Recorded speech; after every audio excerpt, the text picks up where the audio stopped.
I remember the day I met Ethan like it was yesterday.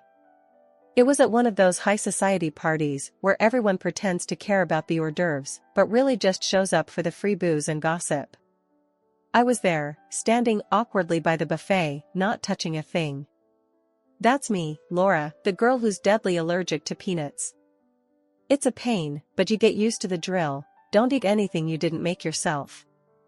Ethan was hard to miss, the life of the party, cracking jokes and charming everyone within a 10-foot radius. I was trying my best to blend into the wallpaper when he sauntered over, plate in hand, and raised an eyebrow at my empty hands. "Hey, I'm Ethan. You're not eating anything." "What's up with that?" he asked, stuffing a mini quiche into his mouth. I shrugged, feeling a bit self-conscious. "I'm Laura. It's nothing exciting, just a peanut allergy. Makes these kind of things a bit of a minefield." He chuckled. "Peanut allergy, huh? So, if I wanted to keep you away, I'd just have to throw Snickers bars at you?" I couldn't help but laugh. "Exactly, but please don't. I prefer my parties anaphylaxis-free." "Deal." He grinned. "But seriously, that sucks. Can't be easy navigating food minefields at parties." "It's not the best, but you get used to it. Just gotta keep an eye out and ask a lot of questions." Ethan nodded, looking genuinely interested, which was a nice change. "Sounds like a full-time job." "Hey, if you ever need a taste tester or food checker, I'm your guy. No peanuts will get past me." The conversation flowed effortlessly from there. Ethan was easy to talk to, and for the first time in a long time, I didn't feel so out of place. We talked about everything and nothing, work, music, the ridiculousness of adulting. It felt like we'd known each other for years. As the evening wound down, Ethan said, "I had a great time tonight, Laura. I mean, not just the party, but talking to you. You're different, you know? In a good way." I felt my cheeks warm up. "Thanks, Ethan. I had a great time too. It's not often I meet someone who doesn't run away screaming after the whole 'I could die from peanuts' spiel." He laughed. "Well, I'm not most people. Plus, I like a little danger. Add spice to life, right?"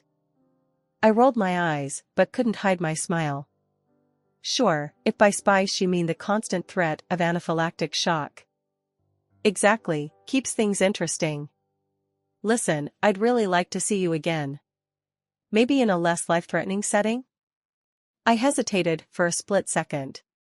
Ethan was great, but inviting someone into the allergy-laden mess that was my life? That was a big step. But looking into his earnest, slightly mischievous eyes, I felt a pull I couldn't ignore.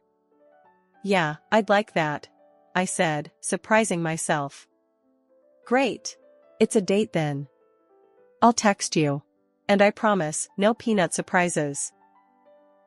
As he walked away, I couldn't help but feel like maybe, just maybe, this was the start of something special. Little did I know how right, and how wrong, I would be. Ethan and I hit it off like fireworks on the 4th of July. It was one of those romances you hear about but never really believe could happen. I was cautious at first, but with Ethan, it felt like throwing caution to the wind wasn't just okay, it was the only way to go. We started seeing each other nonstop. Our dates weren't your typical dinner and a movie deal. No, Ethan was all about the experience. We'd find ourselves at a hole-in-the-wall jazz club one night and playing mini-golf like a couple of kids the next. He had a way of making the mundane feel magical.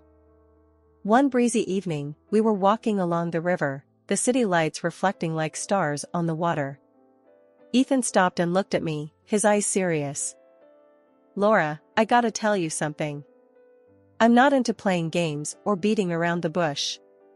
I'm crazy about you. It's like you've got this realness about you. It's refreshing. And I want us, to be something more." His words hit me like a lightning bolt. I was feeling it too, the intensity, the connection, but hearing him say it out loud, it made it real.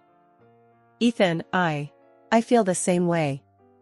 I was scared, you know? But with you, it's different. It feels right." He grinned, that lopsided grin that made my heart do somersaults. Well, then. Guess that settles it. You and me, we're doing this. For real. And we did. It wasn't long before we were inseparable. Meeting his friends, meeting his family, it all happened in a blur. Ethan was a big deal at his company, head of his department, and he had this air about him like he could conquer the world if he wanted to. And me? I was just an accountant, living a quiet life until he stormed in like a hurricane. One night, over a quiet dinner at his place, Ethan brought up the future. It was a simple conversation, but it changed everything. Laura, you know I've got this job, this career. But it's not my whole world. You are. I've been thinking, what if you didn't have to work? What if you could just focus on, I don't know, starting a family or whatever you want? I can support us. The idea was crazy. Leave my job? Become a housewife? But the way he said it, like it was the most natural thing in the world, it made me consider it. Ethan, that's a big step. But, starting a family, it's something I've always wanted. You're sure about this? He took my hand, his gaze steady and sure. I've never been sure about anything. I want this life, our life, to be about us, not about work or stress. I want to make this happen, for you, for us. And just like that, I found myself saying yes. Yes to leaving my job, yes to this new life with Ethan, yes to a future that was both terrifying and exhilarating. After the wedding, life with Ethan was a mix of highs and lows. He never really cut ties with his circle of friends, and I found myself tagging along to their endless parties. At one of these gatherings, we bumped into this pretty girl, Natalie, who turned out to be the CEO's daughter of the company where Ethan worked. I noticed the way they interacted, all smiles and subtle touches. They even danced together, laughing and chatting like old pals. It rubbed me the wrong way, seeing them so cozy. A pang of jealousy hit me hard, and I couldn't shake the feeling that something wasn't quite right. But that was just the beginning. The real trouble started one ordinary morning in our kitchen, the kind of morning that's supposed to be full of simple joys and shared dreams. Ethan, I'm pregnant, I announced, my heart racing with a mix of nerves and excitement. He froze, his coffee cup halfway to his lips. The silence that followed was thick, heavy. Finally, he set the cup down and faced me, his expression unreadable. Laura, you sure about this? I mean, we talked family and all, but now? Is now good timing? His words felt like a slap. What do you mean, good timing? Ethan, this is our plan, remember? Our family starting? He sighed, a sound that carried weight, weariness. I know it is. But plans and reality, they ain't always buddies. We gotta think this through, Laura. We ain't ready, not really. A lump formed in my throat. Not ready? But you said, you wanted this, to take care of us. What's changed? He avoided my gaze, shifting uncomfortably. Things change, Laura. Just being real here. Maybe, we need to consider all our options. Before we jump into anything. Options? Like not having this baby? I could hardly believe the words coming out of my mouth. He didn't meet my eyes. Maybe. I don't know. Let's just think on it, okay? After that, everything started to unravel. Ethan pulled away, shutting me out. Our home felt more like a war zone than a haven. Minor spats turned into major blowouts, our words cutting deep. One night, Ethan stumbled in late, the weight of the world seemingly on his shoulders. Another late night? I tried to keep it cool, neutral. Yeah, work, he grumbled, not bothering to shed his coat. Something you wouldn't get. That stung. Wouldn't get? What's that supposed to mean, Ethan? He gave a dismissive shrug. Means I'm out there working my butt off while you're here playing housewife. It's different, Laura. You just don't see it. My face heated up with anger. Playing housewife? That's what you think I'm doing? Carrying our kid, Keeping our home, that's just a game to you? He didn't reply, just poured himself a drink and stared into nothing, 1,000 miles away. It was like living with a ghost. The man I married, the one who promised to stand by me, had vanished, leaving this cold, distant shell in his place. The tension between Ethan and me was thick enough to cut with a knife, but life didn't stop for our troubles. We kept up appearances, attending parties like everything was normal. One of those evenings sticks in my mind like a thorn. We were at another one of Ethan's high-flying gatherings. The room was buzzing with chatter, laughter, and clinking glasses.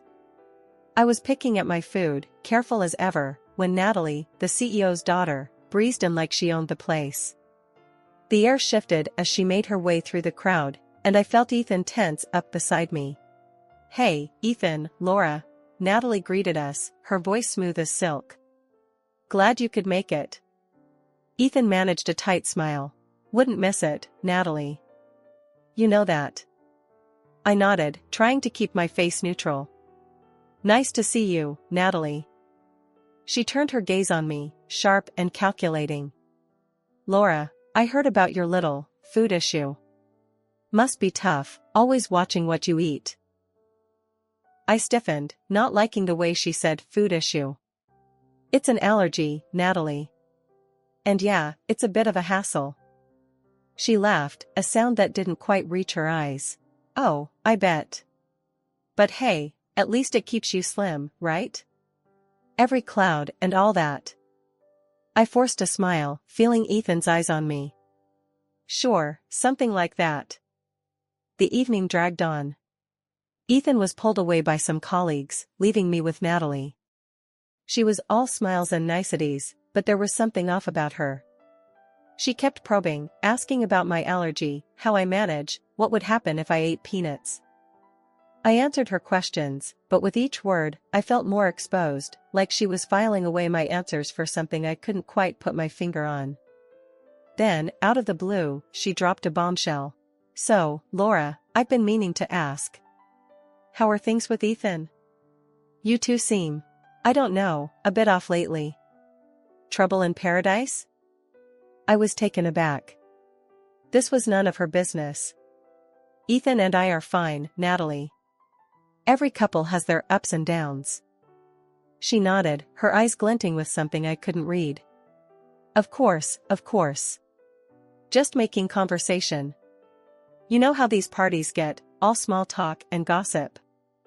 I didn't like the way she said gossip.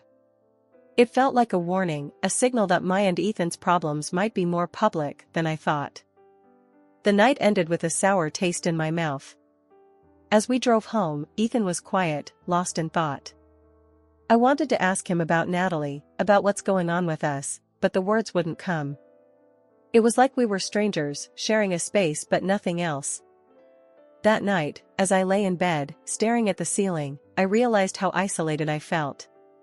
It wasn't just Ethan's distance, it was the feeling that there were eyes on us, whispers behind our backs. The gathering hadn't just been disturbing because of Natalie's probing questions. It was a wake-up call, a realization that our private life might not be so private after all. The 5th month of my pregnancy was a roller coaster. Sleepless nights, restless days. But nothing, absolutely nothing, could have prepared me for the bombshell that was about to drop. It was one of those sleepless nights. Tossing and turning, the baby bump making it impossible to get comfortable. I gave up on sleep and shuffled to the kitchen for some water, the house silent except for the creaks and groans of the old floorboards. But then, a voice drifted from the living room. Ethan's voice, hushed but intense. I froze, my heart thumping in my chest. This wasn't just any late-night call. This was something else. "I love you, too," Ethan's voice floated through the darkness, coated in sweetness that made my stomach churn. "Don't worry, she's out. Sleeps like a log these days. We can talk." My breath caught in my throat. This wasn't happening. But it was, and it got worse. A woman's voice responded, clear and unmistakable. Natalie's voice. "Remember, Ethan, it has to look like an accident. The peanut thing. Just swap her morning pasta with the one we bought. Ethan's reply was a punch to the gut. I know. It'll be soon. Can't stand another day with her. And that kid? We'll be free soon, Nat. I stood there, my whole world crumbling. This wasn't a nightmare, it was real. My husband, plotting with his mistress to kill me, to make it look like an accident. A cold fear gripped me, but I wouldn't let it paralyze me. Silently, I retreated to the bedroom, my mind a whirlwind of fear and fury. I wasn't going to play the victim in this twisted game. I needed evidence, something concrete to nail him and that viper, Natalie. As soon as Ethan left the next morning, I sprang into action. Tore through his stuff like a woman on a mission. And there it was, hiding in plain sight, the jar of sweet pasta, laced with peanuts, a death sentence for the unsuspecting. But I wasn't unsuspecting. Not anymore. I swapped that jar for a twin, identical in every way but one. This one was safe, filled with an imitation flavor that wouldn't hurt a fly. Let him think he had the upper hand. Let him believe his plan was foolproof. The stage was set, the players in place. Ethan's twisted plot was about to unravel, and I was the one pulling the strings. As I lay in bed that night, the recording device safely hidden, I knew the morning would bring the final act of this dark drama. The morning light crept through the curtains, casting a calm over the kitchen that was in stark contrast to the storm brewing inside me. Ethan was up early, humming some tune, as he busied himself with making breakfast. The smell of toasted bread filled the air, but my stomach churned with nerves, not hunger. Here you go, Laura. Made your favorite pasta sandwiches, he said, pushing the plate towards me, his eyes glued to my face, waiting for the show to start. I took a bite, locking eyes with him, knowing this was it. Ethan, I can't breathe. I choked out, clutching my throat, my heart racing not from fear, but from the adrenaline of the trap I'd set. His reaction was bone-chilling. Laughter, cold and cruel, spilled out of him. Can't breathe? Well, that's the point, Laura. Thought you'd have figured it out by now. It's peanut butter, darling. Your ticket out of my life. I kept up the act, my eyes wide with feigned panic. Why, Ethan? Why are you doing this? He leaned in, a twisted smile on his lips. Why? Because you're in the way, Laura. You and the kid. I've got plans with Natalie, big plans. And I don't need a divorce dragging me down, slicing my fortune in two, or a kid eating into my cash. This way, it's cleaner, simpler. His words hit like a slap, but I was ready. This was the moment I'd been waiting for. You're sick, Ethan. You won't get away with this. He laughed, that same cold sound, and shrugged on his coat. I already have, Laura. By the time anyone figures it out, I'll be long gone, an alibi solid as a rock. Goodbye, Laura.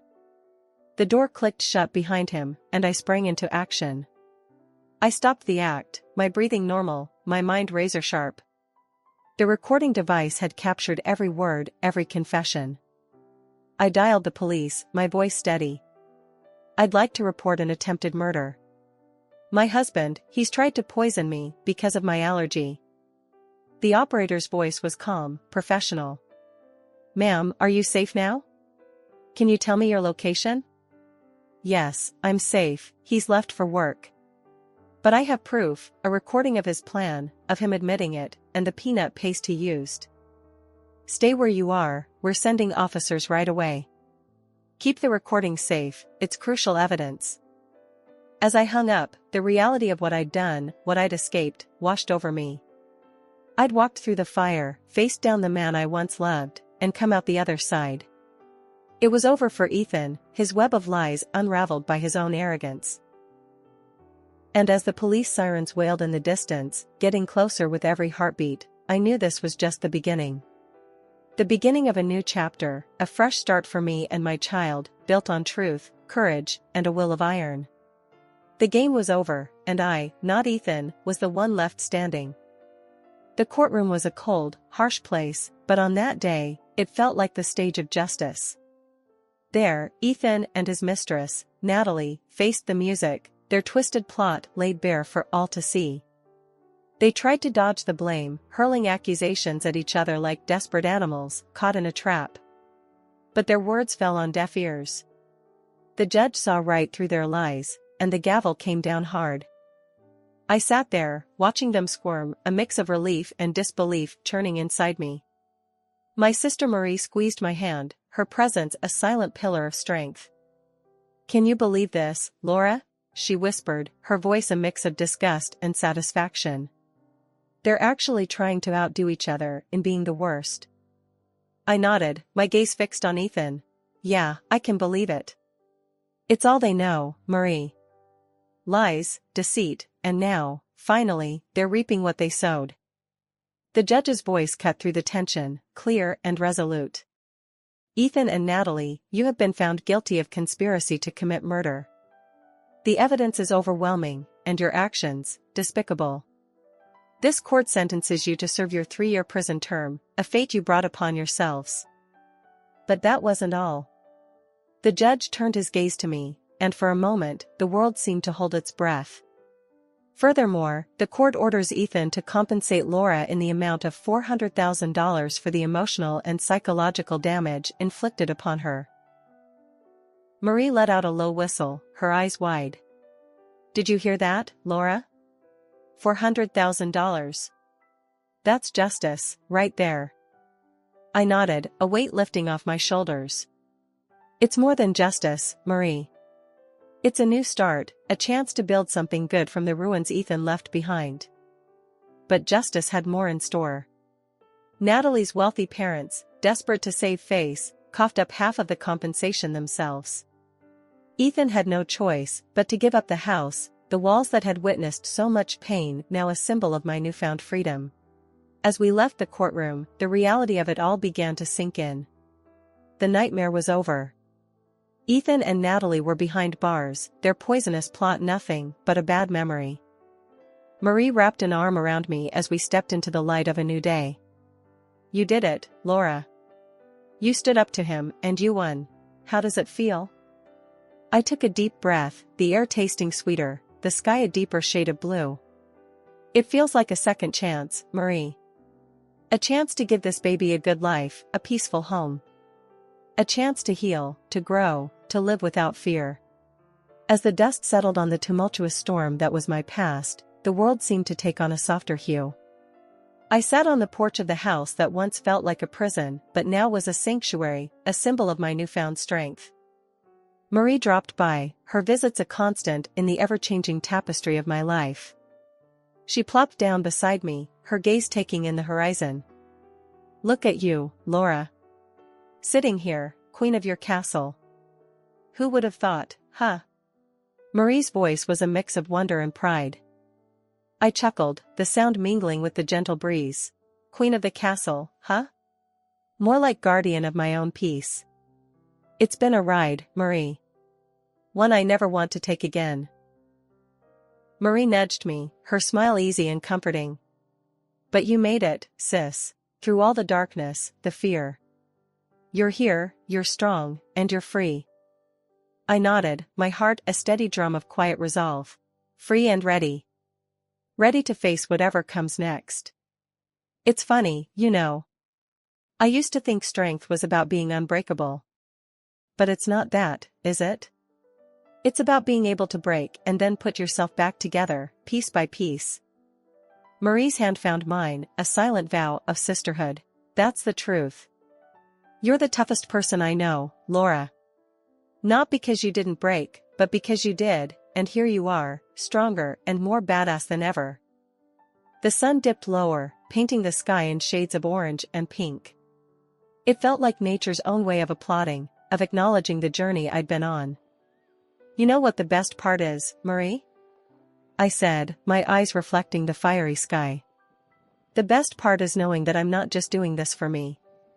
I'm doing it for this little one too." My hand rested on my belly, the life within a constant reminder of hope, of future. Marie squeezed my hand, her voice soft but fierce. "That kid's got one hell of a mom. A warrior, a protector, a survivor. Ethan tried to write your story, but you grabbed that pen and wrote your own damn masterpiece. We sat there, two sisters, two warriors, watching the day give way to night. The darkness didn't scare me anymore. It was just a curtain, and behind it, the promise of a new day, a new chapter.